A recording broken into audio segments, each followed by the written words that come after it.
welcome to 5 Points Perspectives, the Cocky Bastards Chronicles, where we're going to preview the Kentucky game. And Trey, we're going to jump right into it. Kentucky had a big win against New Mexico State. First one of the year. First one of the year. The two losses were to Southern Miss, where they had a big lead at halftime and let Southern Miss come back and dominate the game in the second half. And then last week against Florida, or 2 weeks ago against Florida, I guess, it got beat like a drum, 45-7 down in Gainesville. Kentucky's last in the SEC and 122nd in the country, and total points allowed. I think they're giving up almost 44 points a game. So this is a really beatable Kentucky team. A lot of people beginning of the season sort of didn't think we had a chance on the road at Kentucky, and I wouldn't have given. Actually, the beginning of the season, I didn't give us a chance. I said we're going to lose on the road to one of these three SEC opponents we start the year with. I think I'm right about that. I don't think we lose to two road games in these first four games. I think Mississippi State, that was our chance to lose. I think we're going to come out here and Kentucky's not what we thought they were going to be. Yeah, this is a series we're looking back. South Carolina's won 7 out of the last 10 in this series, but Kentucky's won the last two, Trey. Mark Stoops has definitely elevated the talent level within the program. No doubt. But looking at this game, they're going to be without Drew Barker. It looks like he got injured last week against New Mexico State, had a back injury. And so they're probably going to start Steven Johnson, a JUCO transfer. And the defense, the secondary is playing, as Mark Stoops said, very poorly. The interior of the defensive line is questionable. There's a lot of concerns with this Kentucky team I think South Carolina can take advantage of. One of the big storylines, though, Trey, is going to be the offense's ability to sustain drives. It's going to be key for this offense to control the time of possession, keep drives alive. I think it's going to be big for McElwain to sustain drives with his feet. It's going to be hard for Kentucky to contain. And just keep the defense off the field as much as they can.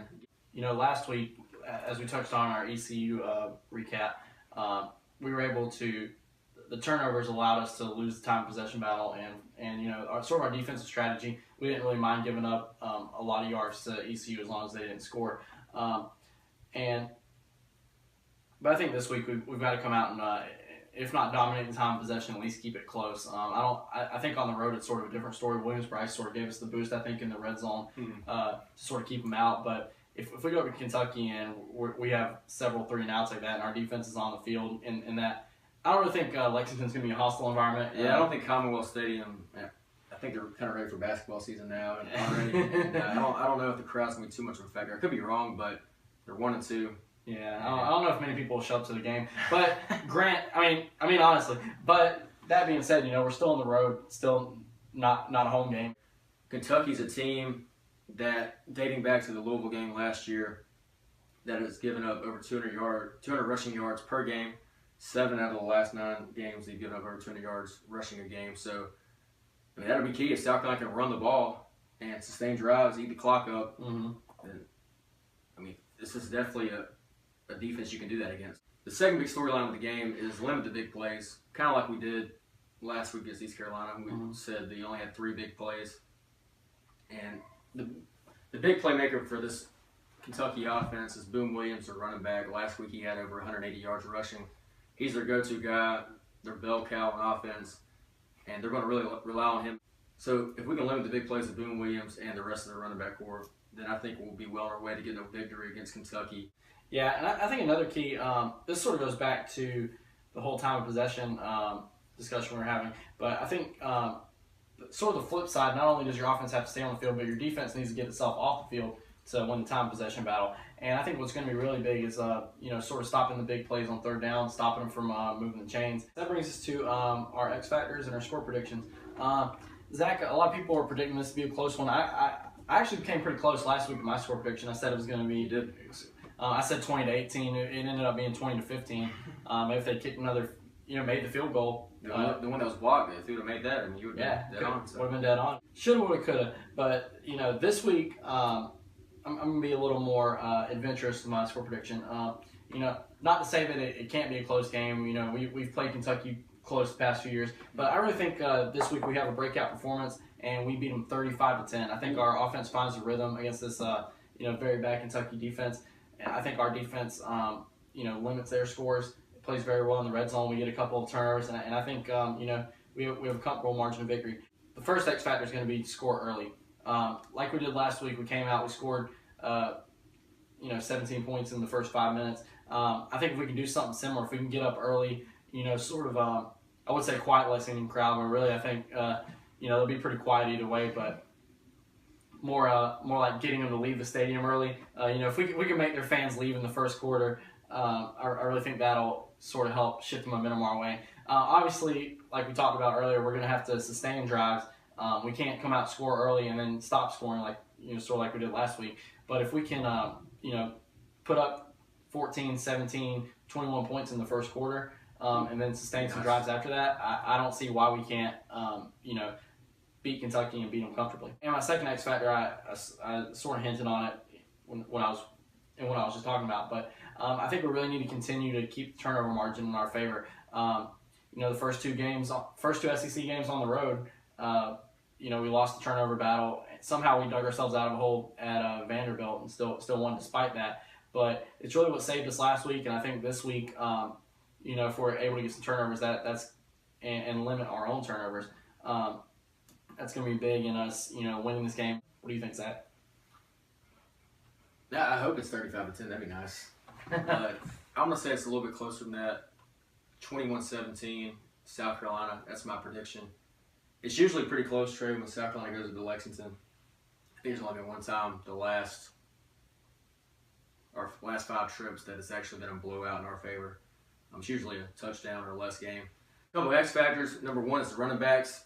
We talked about how Kentucky struggled stopping the run, giving up over 200 yards a game. So it's going to be big for A.J. Turner to get back on track. He hasn't done much the last couple of weeks after his big performance against Vanderbilt. So him, David Williams had a big game last week against East Carolina. Yeah, David, you really answered the call there, buddy. We appreciate it. Yeah, we called you out, and you did respond. Thanks for watching this, by the way. Yeah, and keep responding. We're your motivation for sure. But yeah, A.J. Turner, David Williams, Brandon McElwain's going to be big and running the ball. So all those guys together are going to be huge in this game and controlling the clock and keeping the defense off the field, as we've touched on several times today. And number 2 was Steven Johnson, JUCO transfer for Kentucky. Looks like Drew Barker, as we said, is going to be out of the game. So he threw for over 300 yards last week against New Mexico State.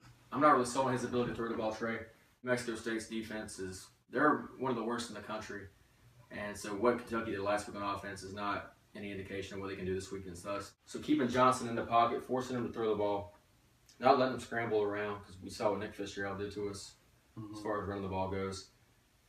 And I think he's a guy we can definitely contain. I'm not really sold on what he's done yet, because, like I said, New Mexico State is not the best opponent to judge what a guy's capable of. Right. So those are my 2 X factors. And Trey, now we're ready for the most popular segment of the show, the Rapper of the Week. Rapper of the Week. I'm gonna have to go with my boy Big Sean this week. I thought about this a little bit. Dark Sky Paradise, instant classic. Blessings with Drake. On the album, this is my only criticism. On the album version, it didn't have the Kanye verse, and I thought the Kanye verse is what made that song for me. Yeah. C-3PO's like Star Wars. Are you kidding me? That's a classic line. Classic. I think that reverberated all over the rap game, and I think it's a fatal flaw for Sean to take that verse out for the album version. But it followed with a song with a big Kanye feature, so maybe he didn't want it to be Kanye after Kanye, which I'm all for albums that are Kanye after Kanye. Sean does some interesting things in his raps. He has some pretty interesting syllabic patterns sometimes. Does a lot of triplets. He has a lot of double entendres. He has great wordplay, great rhythm, great lyricism. I think he's really the total package. He hasn't really had the big hit that a lot of these other rappers have had quite yet. I Don't Fuck With You, was pretty big. That's actually my girlfriend's song, by the way. We're gonna play that at our wedding, but it's pretty romantic. Yeah, Trey, Big Sean, he is consistent. He's been with Kanye's label for the last several years. He's kind of been working underground a little bit, but he's a guy with longevity, a guy that I think that he's not going to have that one-hit wonder type thing that like Soulja Boy or guys like that. Right.